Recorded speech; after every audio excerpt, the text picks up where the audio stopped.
3 days before the wedding, his wealthy parents slapped a prenup in front of me, grinning like victory was theirs. What they didn't know, I had $9 million, my own lawyer, and a plan to erase those smug smiles. Can you imagine being 3 days away from marrying the love of your life, only for his wealthy, snobby parents to ambush you with a prenup ultimatum? Sign it, or the wedding is off. But what they didn't know, what they couldn't possibly have guessed, was that their supposed gold-digger future daughter-in-law was secretly sitting on a $9 million tech empire. Oh, the look on their faces when they realized their power play was about to backfire spectacularly. So, yeah, my name's Sophia. And until that day, everything with Ethan, my fiancé, felt perfect. I was 28, head over heels for him, and ready to start our life together. But his parents, the Blackwoods, well, they had other plans. They thought I was just some middle-class girl, a high school teacher's daughter, lucky to be marrying into their prestigious family. What they never saw coming was the fire behind my quiet demeanor, the drive that had built a multi-million-dollar company, and the determination to stand my ground. See, I grew up in a perfectly normal Chicago neighborhood. My parents were high school teachers, and they taught me the value of education and hard work. We were comfortable, but wealth was something you earned, not inherited. Every penny of my college tuition at Northwestern came from scholarships I clawed for with endless all-nighters and perfect grades. I dove headfirst into the tech world after graduation, hungry to prove myself. Then, during my senior year, my grandfather passed away. He'd always been my biggest cheerleader, and he left me a completely unexpected inheritance. Turns out, my quiet, modest grandpa had been a genius investor, accumulating a $7 million estate that came straight to me. I invested most of it, but I used a small chunk to fund my tech startup, focusing on educational software. Within a few years, my company's valuation added another $2 million to my net worth. So, by 26, I was worth about $9 million. Crazy, right? But you'd never know it. I lived in a nice but unassuming apartment, drove a practical car, dressed well but never extravagantly. I wanted to succeed or fail on my merits, not because of what was in my bank account. My wealth was my secret, known only to my parents, my best friend Jenna, and my financial advisors. I met Ethan at a charity gala. My company had donated some software, and he was there as part of the Blackwood family's social circuit. He immediately stood out. Unlike the other trust fund kids, he was genuinely engaged with the cause, asking thoughtful questions. Our conversation flowed effortlessly, from education inequality to hiking trails, even our shared love for spicy Thai food. When he asked for my number, I gave it to him without a second thought, even knowing the Blackwoods were old Chicago money, the kind with a law firm that basically ran half the Midwest. Our first date was a picnic in Millennium Park. He brought homemade sandwiches and admitted he'd already looked up my company and was genuinely impressed. That was Ethan, thorough, but incredibly genuine. After that, we were inseparable. Weekend hikes, hilarious cooking disasters in my tiny kitchen, intellectual debates that sometimes lasted until sunrise, and a connection that felt like nothing else. He never flaunted his wealth, and I never revealed mine. It just seemed unimportant. We were building something real. He loved that I was passionate and independent.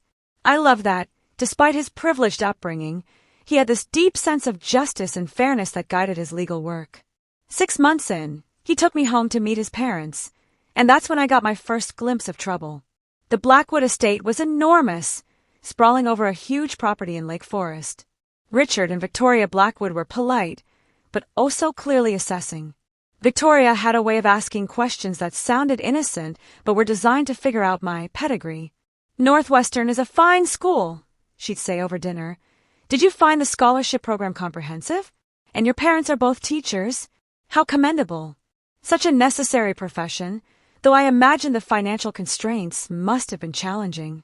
Ethan, bless his heart, either didn't notice or just expertly navigated his mother's subtle digs. He was the youngest, used to it. His father was more direct, mostly talking to Ethan about things I knew nothing about, effectively excluding me. Still, I was in love. These were just minor irritations, I told myself. When Ethan proposed on our 2-year anniversary, on a sunset cruise on Lake Michigan, I said yes immediately. The ring was his grandmother's, a tasteful emerald that fit me perfectly. Wedding planning began as a dream, but soon the cracks started to show. Victoria had opinions about everything.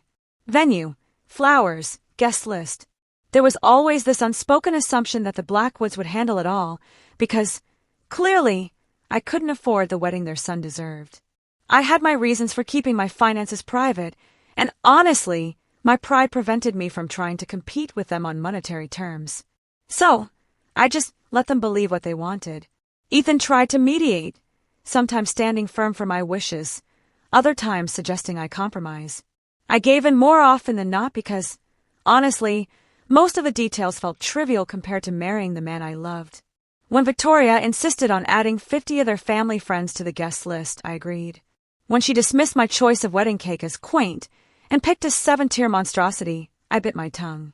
The only thing I truly dug my heels in on was my dress, a sleek, modern design that made me feel beautiful and confident. Even then, Victoria managed to insinuate I'd chosen it because it was budget-friendly.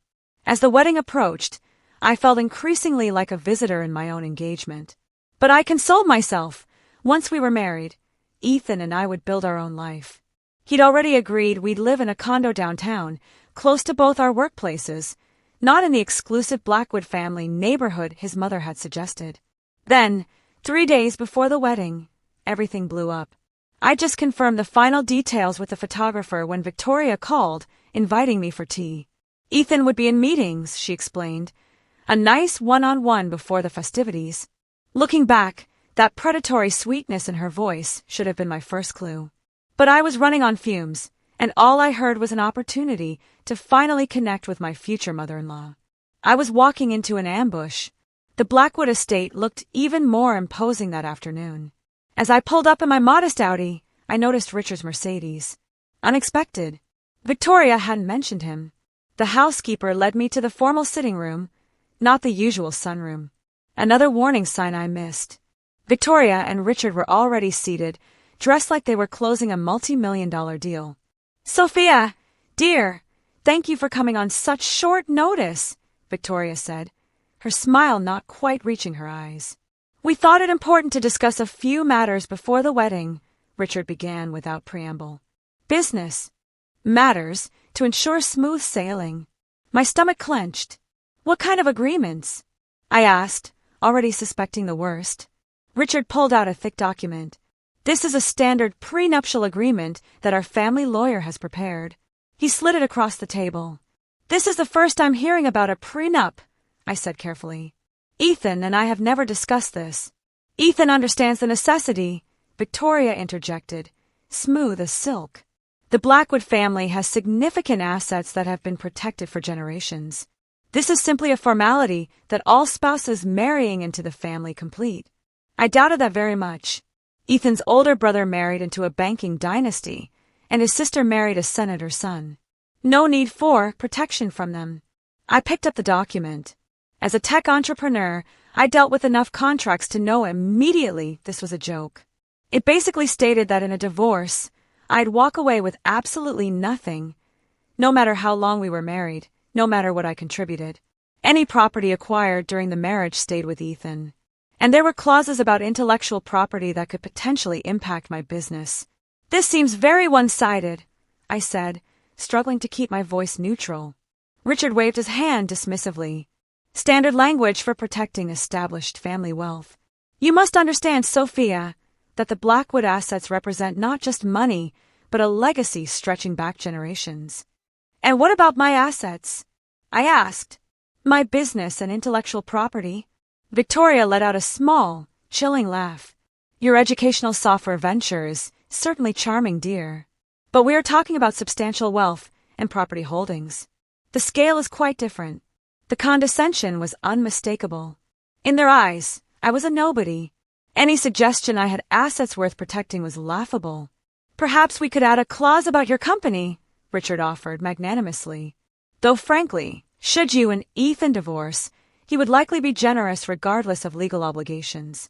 He has always had a soft spot for supporting underdogs." Heat rushed to my face, but I forced myself to stay composed. "When does this need to be signed?"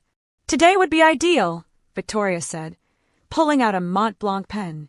The wedding is in 3 days, and we would like this settled well before then.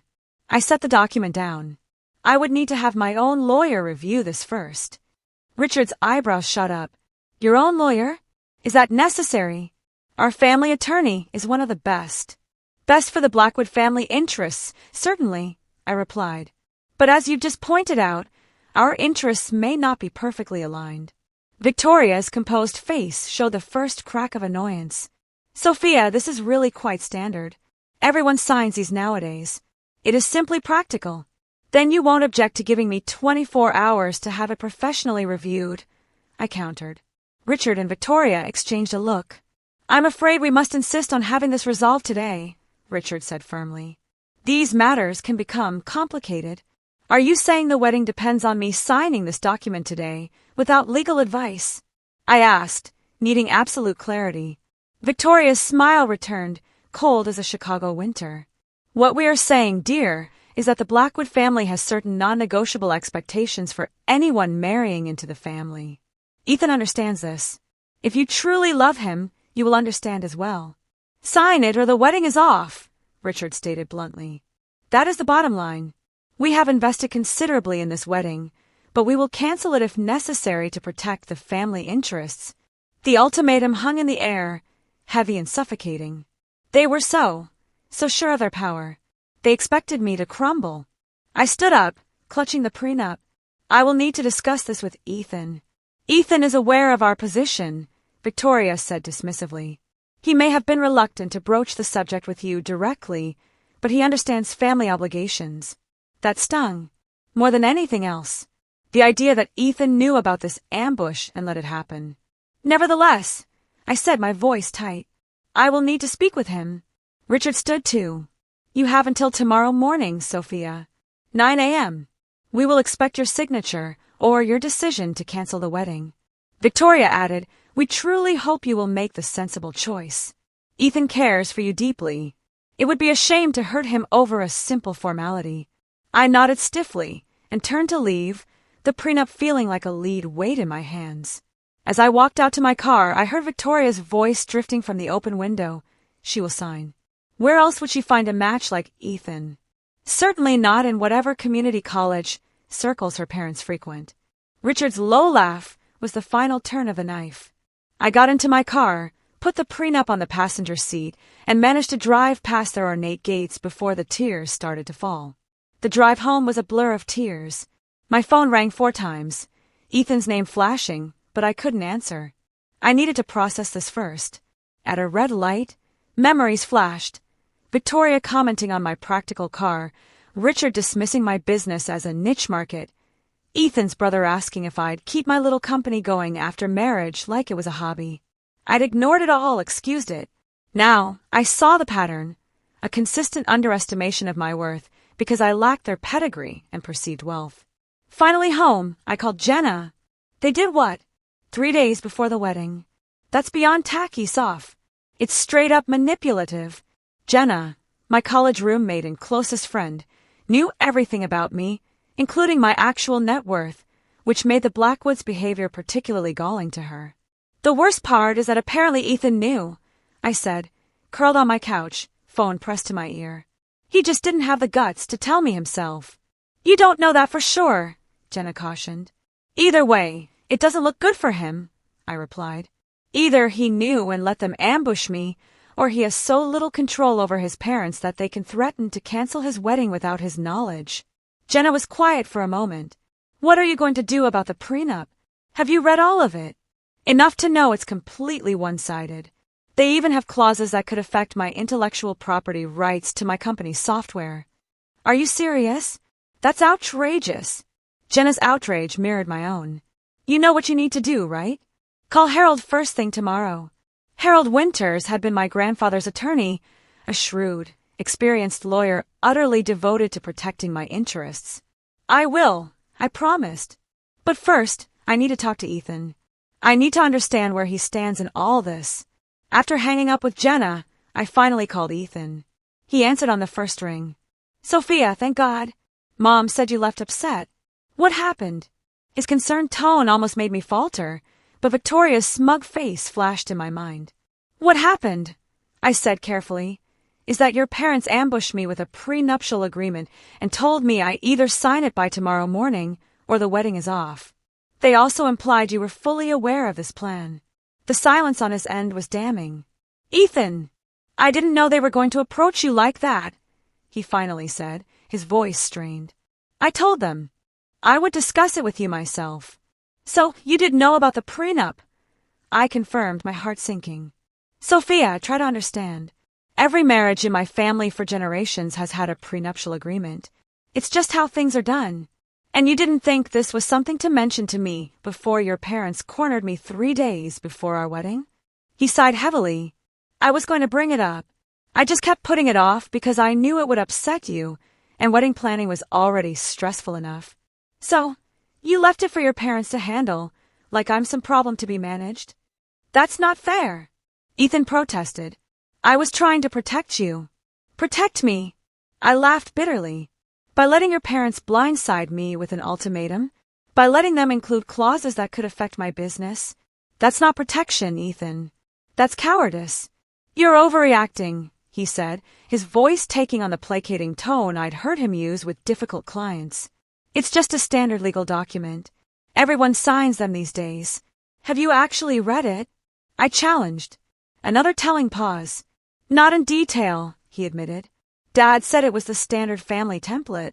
The standard family template that ensures I walk away with nothing in a divorce, regardless of what I contribute to our marriage or how long we're together. The template that could potentially give your family claim to intellectual property developed by my company. That can't be right, Ethan said, uncertainty creeping into his voice. Dad wouldn't do that. Read it yourself, I suggested. Section 4, paragraph 3. I heard rustling on his end. I need to look this over more carefully, he said after a moment, sounding genuinely troubled. Some of this language is more aggressive than I expected. Your parents gave me until 9 a.m. tomorrow to sign it or cancel the wedding, I reminded him. What is your position on that ultimatum? They shouldn't have done that, he said quickly. Of course, the wedding is not contingent on this. We can work it out. Can we? Because your mother made it very clear that this is a non-negotiable condition for marrying into the Blackwood family. Mom can be intense, but she doesn't make these decisions. We do. I wanted to believe him, but doubt had taken root. Then call them right now, I pressed. Tell them the ultimatum is off the table, and that we will address this after the wedding. Sophia, be reasonable. We can't just dismiss this entirely. A prenup makes sense given the circumstances. What circumstances? I pressed. The fact that your family has money and I, presumably, do not? It's more complicated than that, he hedged. There are family trusts, business interests, things far too complex for a simple teacher's daughter to understand. I finished for him, echoing Victoria's condescension. That's not what I meant, and you know it, Ethan said, frustration evident. Why are you making this so difficult? It's just a piece of paper that, hopefully, we'll never need. If it's just a piece of paper, why is it worth threatening to cancel our wedding over? He had no good answer. I need some time to think, I said finally. And you need to decide where you stand, Ethan. With your parents or with me.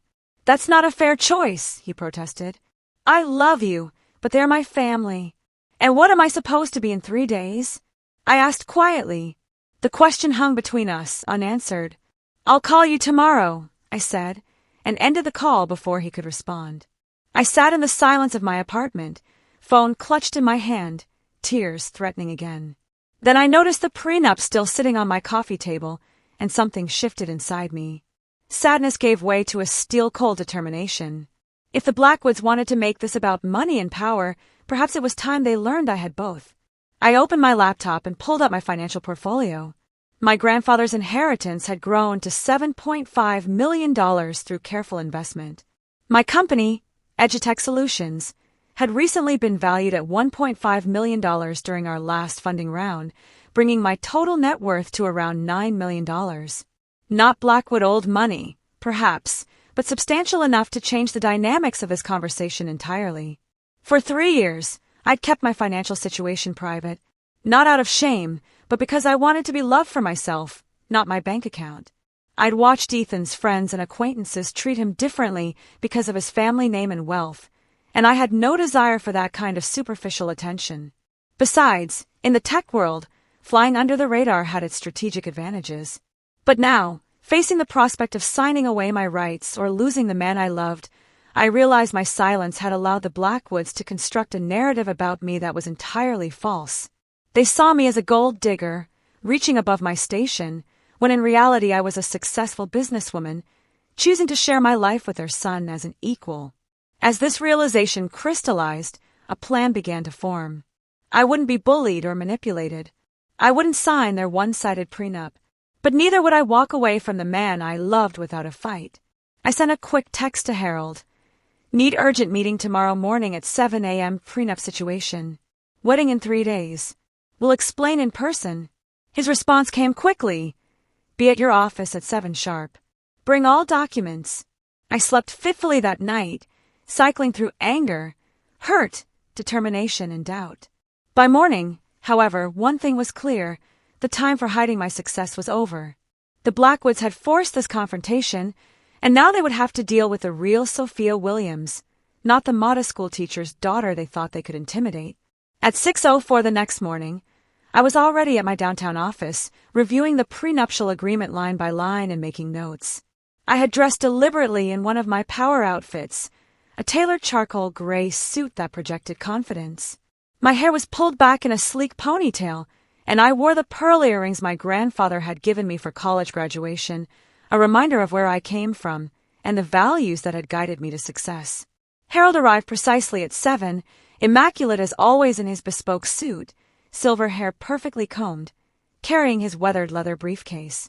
At 72, he was still one of the sharpest attorneys in Chicago, known for being ruthlessly effective while maintaining impeccable ethics. "Good morning, Sophia," he greeted me. "I must say, your text was quite a surprise. You never mentioned a prenuptial agreement in our previous wedding discussions." "Because there wasn't one until yesterday," I explained, handing him the document. 3 days before the wedding, my future in-laws ambushed me with this and an ultimatum. Sign it by 9 a.m. today, or cancel the wedding. Harold's bushy eyebrows rose.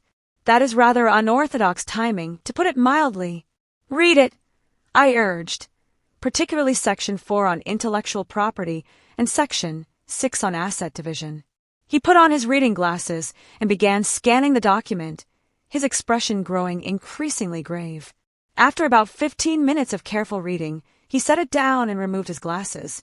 "This is one of the most aggressively one-sided prenuptial agreements I have seen in 45 years of practice," he stated flatly. "And I have seen some doozies, especially among old money families." "Can you fight it?" I asked.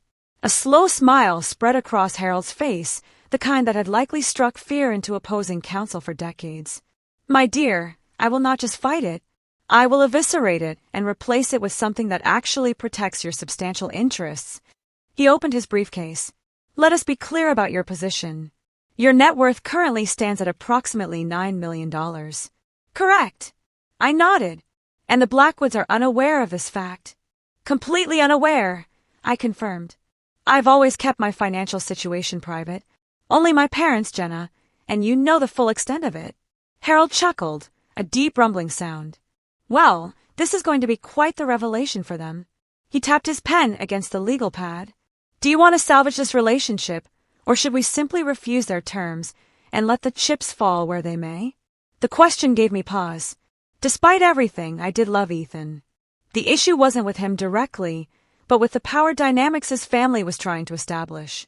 "I want to salvage it," I said finally, "but only if Ethan is willing to stand with me as a true partner, and only if his family recognizes that I am entering this marriage as an equal, not as some charity case they are graciously welcoming despite my perceived lack of pedigree."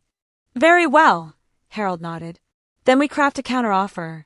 A fair and balanced prenuptial agreement that protects both parties equally." For the next 2 hours, Harold and I worked on creating a new document. He drafted language that protected both my assets and Ethan's, established fair terms for property division in the event of divorce, and most importantly, included ironclad protection for my intellectual property and business interests. Now for the presentation strategy, Harold said as we finalized the document. Timing and setting will be crucial. When and where do you want to deliver this counteroffer? I considered this carefully. There are 2 conversations that need to happen. First, I need to speak with Ethan privately. Then, assuming that goes well, we need to present this to his parents together. I suggest a neutral location for the family meeting, Harold advised.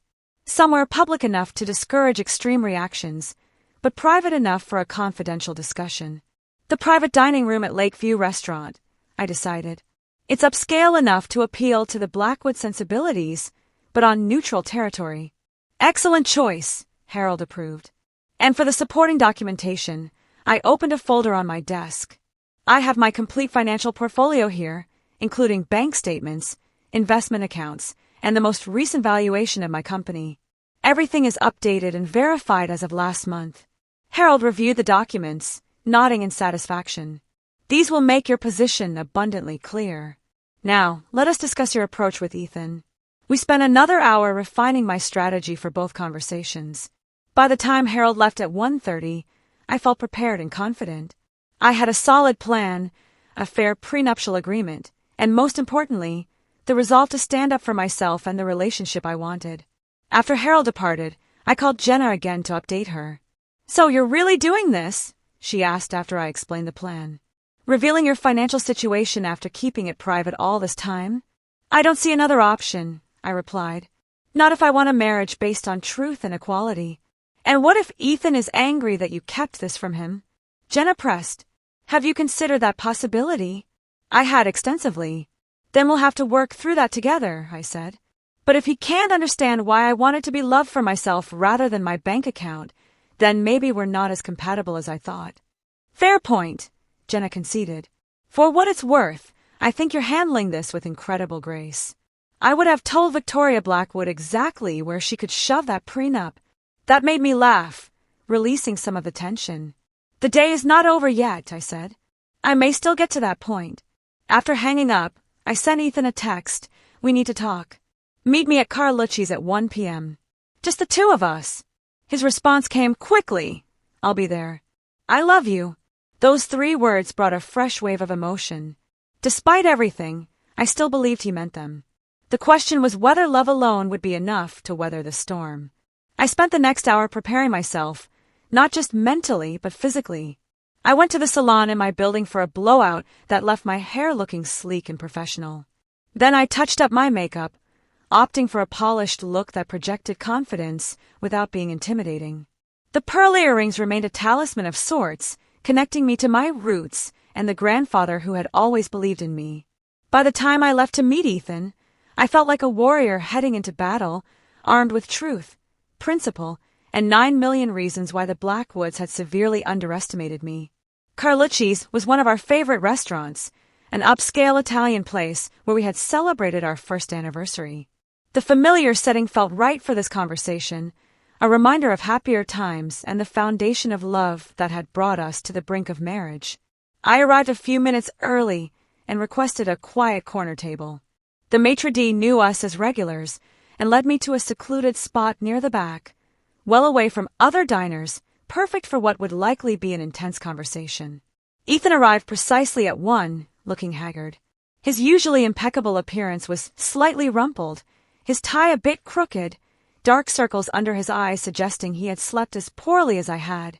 When he saw me, relief washed over his face. "Sophia," he said, sliding into the seat across from me. "Thank you for meeting me. I've been worried sick since our call last night." I studied him carefully, searching for signs of the man I had fallen in love with, rather than the Blackwood heir who had allowed his parents to ambush me. "I almost didn't come," I admitted. "Your parents put me in an impossible position." He reached for my hand across the table. "I know, and I am so sorry. I spoke with them last night after we talked.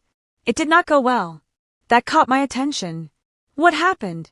I told them their ultimatum was unacceptable and that if anyone was going to cancel the wedding over this, it would be me, not them. A flicker of hope ignited in my chest. "And how did they respond?" Ethan sighed heavily. "Dad said I was being naive and emotional. Mom cried and accused me of choosing an outsider over family. It was the same manipulation they've used my entire life. Did it work? I asked pointedly. He met my eyes directly. No, not this time. I told them either they withdraw the ultimatum or I would personally call every wedding guest tonight and explain exactly why the ceremony was canceled. Despite everything, I felt a surge of pride in him. That must have been difficult. It was terrifying, he admitted with a wry smile, but also strangely liberating. For the first time in my life, I walked out of that house without conceding to their demands. The waiter approached, and we both ordered just drinks, neither of us having much appetite. When we were alone again, Ethan continued, I spent the night at Jason's place trying to figure out what to do next. The prenup itself isn't unreasonable in theory, but the way they approached it, and some of the terms I saw, it made me ashamed to be a Blackwood. I took a deep breath. This was the moment to begin revealing my own truth. Ethan, there's something important I need to tell you. Something I've kept from you throughout our relationship. His expression shifted to concern. What is it? I am not who your parents think I am, I began carefully. Or rather, I am more than they have assumed.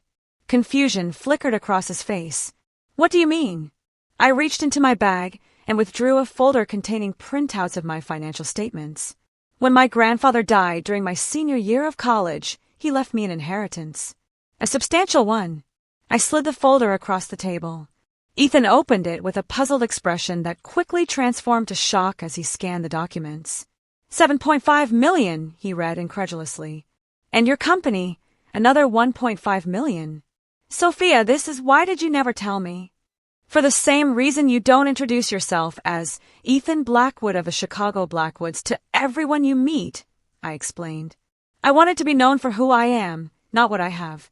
I wanted genuine relationships based on mutual respect and shared values, not wealth or status. He was still processing the financial statements, flipping through pages with growing astonishment. All this time, my parents have been treating you like a gold digger after the Blackwood fortune. Ironic, isn't it? I finished for him. Ethan looked up at me, his expression a mix of amazement and something else. Was it hurt? Did you not trust me enough to share this? That was the question I had been dreading, but I owed him honesty. It was never about trust, Ethan. At first, it simply didn't seem relevant. Then, as I got to know your family, and saw how much emphasis they placed on wealth and status, I became reluctant to reveal it. I didn't want to be valued for my bank account. And honestly, I was curious to see how they would treat me without knowledge of my financial situation. As a test? He asked, a note of defensiveness entering his voice. Not of you, I clarified quickly. Never of you. But yes, in some ways, it became a test of your family's character. One they failed spectacularly yesterday. Our drinks arrived, providing a brief respite. When the waiter departed, Ethan took a long sip of his scotch before speaking again. I understand your reasoning, he said slowly, but I can't help feeling there was a lack of transparency between us. That cuts both ways. I should have told you about the prenup expectations, and you should have told me about your financial situation. He was right, and I acknowledged it with a nod. You're right. Perfect honesty would have avoided this entire situation. But we're here now, and we need to decide where we go from here. What do you want to do? He asked, and I could hear the genuine question beneath the words. He wasn't just asking about the prenup or the wedding, but about us, our future. I pulled out another folder, this one containing the prenuptial agreement Harold and I had drafted that morning. I want a marriage of equals, I said, sliding it toward him. I want a partnership where we both protect what we have built individually while committing to build something greater together. And I want in-laws who respect me as that equal partner, not as some charity case their son nobly rescued from middle-class obscurity. Ethan opened the folder and began reading the new prenup. As a lawyer himself, he quickly grasped the fairness of the terms compared to his parents' version. This is entirely reasonable, he said, looking up. Balanced protection for both parties, clear terms on intellectual property, fair approaches to future earnings and assets acquired during marriage. That's what a prenuptial agreement should be, I replied. Not a weapon, but a shield that protects both parties equally. He closed the folder and reached for my hand again. This time, I allowed him to take it. So what happens next? That depends on you, I told him. Honestly, I need to know where you stand, Ethan. Not just about the prenup, but about our relationship and your family's role in it. I need to know that when we say our vows in 3 days, we are truly becoming a team that faces the world together, including your parents. Ethan squeezed my hand, his eyes never leaving mine. When I left my parents' house last night, I made a choice. I chose us, not because it was easy, but because it was right. I love you, Sophia. I love your brilliance, your integrity, your compassion. Whether you have $9 or $9 million doesn't change that. The sincerity in his voice melted some of the ice that had formed around my heart. Then here is what I propose, I said. We meet with your parents this evening. Together, we present this new prenuptial agreement as non-negotiable. We make it clear that our marriage will be a partnership of equals and that the dynamics between us and your family need to reflect that reality. They will not take it well, Ethan warned. Especially my mother. Probably not, I agreed. But how they react will tell us everything we need to know about the future of our relationship with them. He nodded slowly. You're right. It is time to establish boundaries that should have been set long ago. He raised his glass in a small toast. To facing the Blackwood Inquisition together. I clinked my glass against his. Together.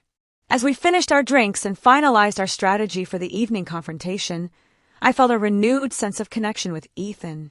The deceptions between us, both his and mine, had been cleared away. Now we would face his family as a united front, with honesty as our foundation and equality as our non-negotiable demand. I sent a quick text to Harold, confirming that the first phase of our plan had succeeded. His response was typically succinct. Excellent. Remember, no compromises on the key terms. Good luck. Luck, I thought, as Ethan and I left the restaurant hand in hand, might not be necessary. We had truth on our side now. And in my experience, that was a far more powerful weapon than luck could ever be. At precisely 6 p.m., our car pulled up to the entrance of Lakeview Restaurant. I had chosen it carefully, not just for its neutral territory status, but for its reputation as one of the most discreet, high-end establishments in Chicago. The staff was known for their professionalism and ability to pretend they heard and saw nothing, no matter how heated a business discussion might become. Ethan helped me from the car, his hand warm and reassuring against mine. We had spent the afternoon refining our approach and reviewing the new prenuptial agreement together, strengthening our united front. He wore a sharply tailored navy suit that projected authority without the intimidation factor his father's suits always carried. I had changed into a cream-colored dress that was both elegant and powerful, paired with a tailored blazer and my grandmother's pearls at my neck to match the earrings. Ready? Ethan asked as we stood before the restaurant's entrance. As ready as I'll ever be, I replied, squeezing his hand. The maitre d' greeted us by name and led us to the private dining room I had reserved. It was tastefully appointed with a mahogany table that could seat 10, though only 4 place settings had been arranged. Crystal glasses caught the light from the elegant chandelier overhead, and the large windows offered a stunning view of Lake Michigan, the water glittering in the early evening light. Your other guests have not yet arrived, the maitre d' informed us. Would you care for drinks while you wait? We both ordered sparkling water. Alcohol would not serve us well in the upcoming confrontation. They'll be late, Ethan predicted after the maitre d' departed. It's a power move. Mom never arrives anywhere before making people wait at least 15 minutes. He was exactly right. At 6:17, the door opened to admit Richard and Victoria Blackwood. Richard was in his element in a charcoal suit, nearly identical to the one he had worn during our prenup ambush. Victoria had opted for a designer dress in deep burgundy that probably cost more than most people's monthly mortgage payments, accessorized with diamond earrings that caught the light with every slight movement of her head. "Ethan, darling," Victoria said, ignoring me completely as she air-kissed her son's cheeks. "What a charming venue. Though I'm not entirely sure why we needed this formal setting for a simple signature." Richard nodded, curtly in my direction, the barest acknowledgement of my existence. "I trust you have come to a sensible decision, Sophia. 9 a.m. has come and gone, but we are willing to be flexible given the circumstances. Please have a seat," I said, gesturing to the chairs across from where Ethan and I were already seated. "We have much to discuss." Something in my tone must have alerted Victoria that this would not be the simple capitulation she expected. Her eyes narrowed slightly as she took her seat, arranging herself with practiced elegance. "We have reviewed your prenuptial agreement," Ethan began, his voice steady and professional, "and found it unacceptable in both its approach and its terms." Richard's eyebrows shot up. "Unacceptable? It is the standard Blackwood family agreement. Your brother and sister both signed identical documents without this drama. They married people from backgrounds similar to ours," Ethan pointed out. "The power dynamics were entirely different." "Power dynamics?"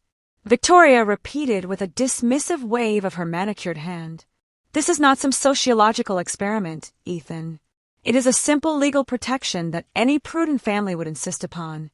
I placed my leather portfolio on the table, opening it to reveal our counterproposal and supporting documents. "We agree that prudent legal protection makes sense," I said calmly, "which is why we have prepared an alternative prenuptial agreement that protects both parties equally." Richard's expression darkened. "That was not the arrangement. You were to sign our document, not present alternatives."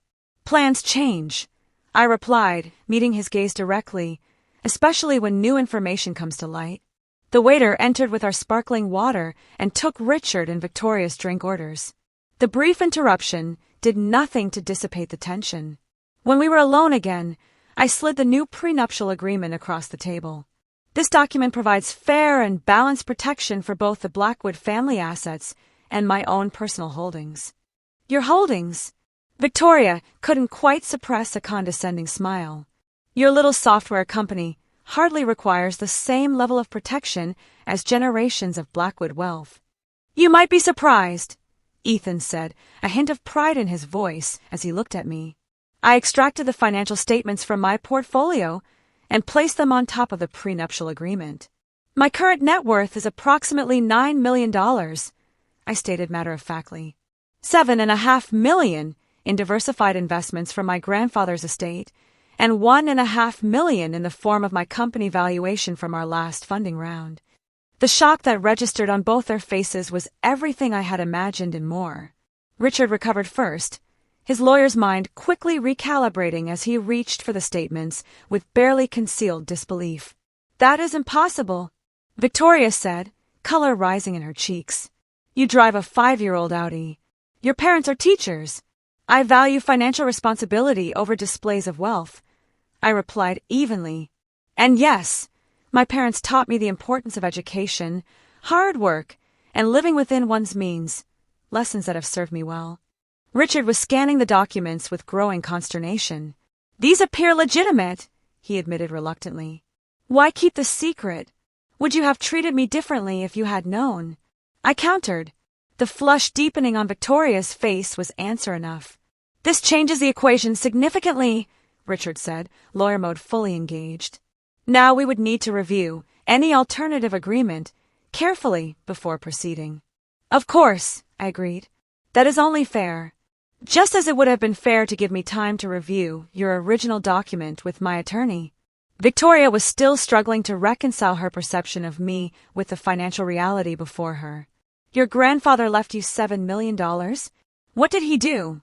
"He invested wisely over a lifetime of modest living," I explained. "Not unlike the first Blackwood who built your family fortune, I imagine."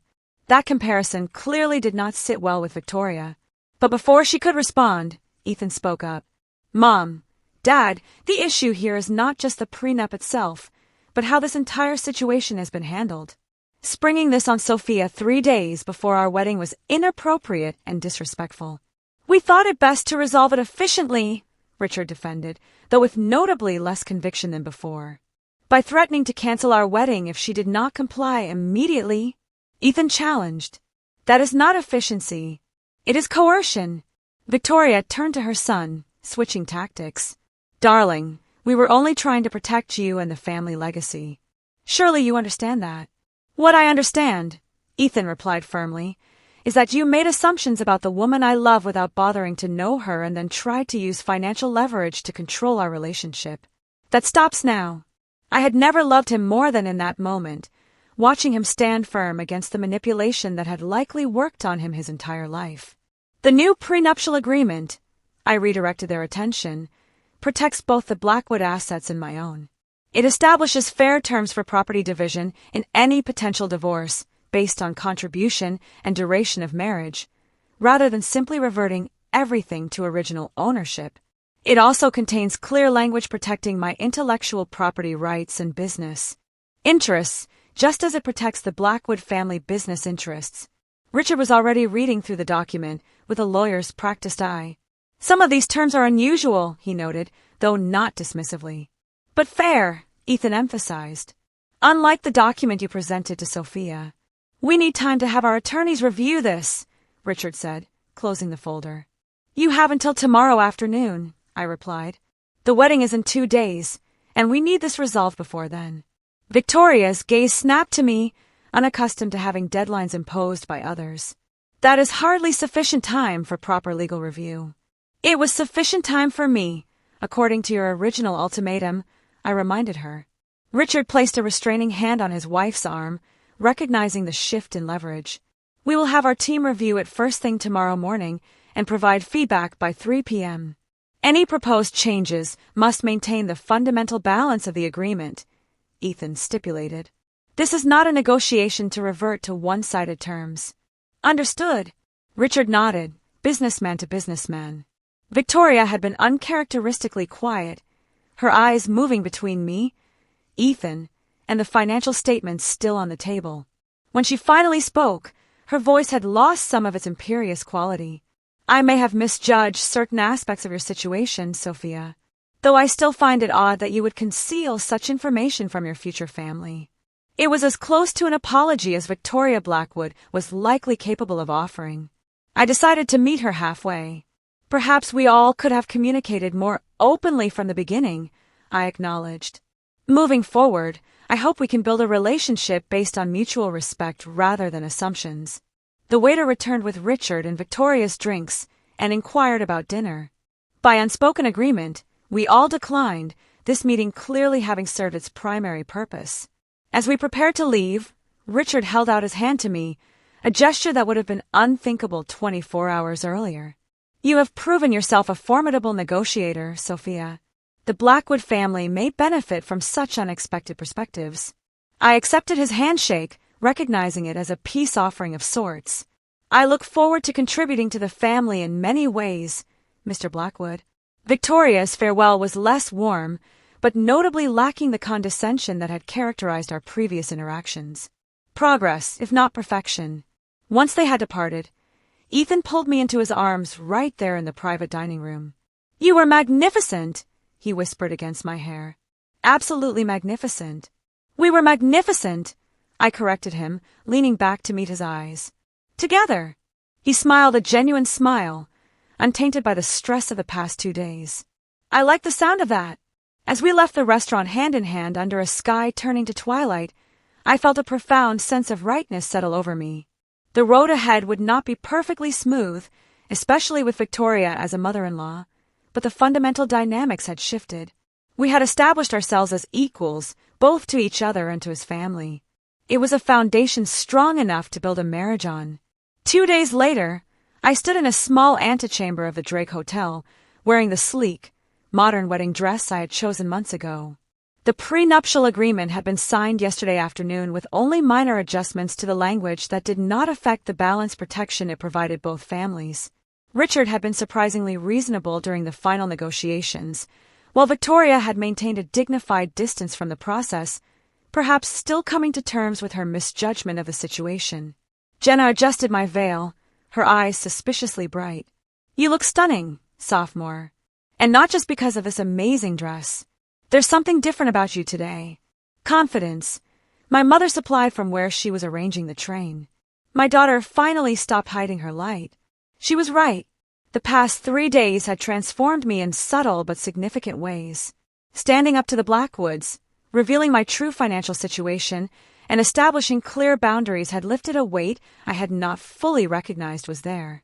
I had spent 3 years carefully managing perceptions, worried that my wealth would change how people saw me. The irony that this fear had led to exactly the type of judgment I had hoped to avoid was not lost on me. There was a soft knock at the door, and to my surprise, Victoria Blackwood entered. She had foregone her usual intimidating elegance for a softer, more maternal look in pale blue that complemented rather than competed with my bridal ensemble. "May I have a moment alone with Sophia?" she asked, her voice lacking its usual imperious tone. My mother and Jenna exchanged glances before nodding and stepping out, leaving me face to face with my soon-to-be mother-in-law. Victoria approached slowly, taking in my appearance with an expression I could not quite read. "You make a beautiful bride," she said finally. "Thank you," I replied, uncertain where this conversation was heading. She fingered the delicate lace of my veil, a surprisingly vulnerable gesture from a woman who calculated her every move. "I owe you an apology, Sophia. A proper one, not the half-hearted acknowledgement I offered at the restaurant. My behavior was inexcusable, not just the prenuptial agreement ambush, but the months of subtle condescension and judgment before that. I made assumptions based on superficial factors, and never bothered to know the real woman my son loves." The sincerity in her voice was unmistakable. "That cannot have been easy to admit," I acknowledged. A small, wry smile touched her lips. "The Blackwoods are not known for admitting mistakes. It is a family trait I hope you and Ethan will improve upon in the next generation."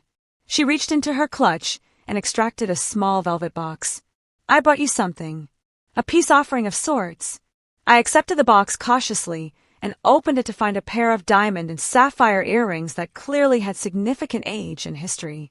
"These belong to Ethan's great-grandmother," Victoria explained. "She was the daughter of a factory worker who married into the Blackwood family against considerable opposition. She went on to save the family business during the Depression through sheer determination and business acumen that her husband lacked." The parallels were obvious, and I was touched by both the gesture and its symbolic meaning. "They are beautiful," I said sincerely. "Thank you for sharing this history with me. Perhaps you would consider wearing them today. Something old and something blue, as they say." I nodded, removing my pearl earrings and allowing Victoria to help me put on the sapphire ones. It was a small moment of connection, a tentative bridge across the chasm that had separated us. "Ethan loves you deeply," she said as she stepped back to regard me. "That should have been enough for me from the beginning. I hope you can forgive my failure to see that. I think we have both learned something about assumptions and appearances," I replied. "Moving forward is what matters now." She nodded, composing herself with visible effort. "Well, I should rejoin Richard. Your father will be here shortly to walk you down the aisle." At the door, she paused. "Welcome to the family, Sophia." Truly. After she left, I studied my reflection in the mirror, the sapphire earrings catching the light when I turned my head. They represented something important, a recognition that I was not just marrying Ethan, but joining a lineage of strong women who had shaped the Blackwood destiny in their own ways. My father arrived minutes later, his eyes growing misty when he saw me. "My brilliant girl," he said, embracing me carefully. "Ready to start this new chapter?" "More than ready," I assured him. The ceremony was everything I had hoped for, intimate despite the 200 guests.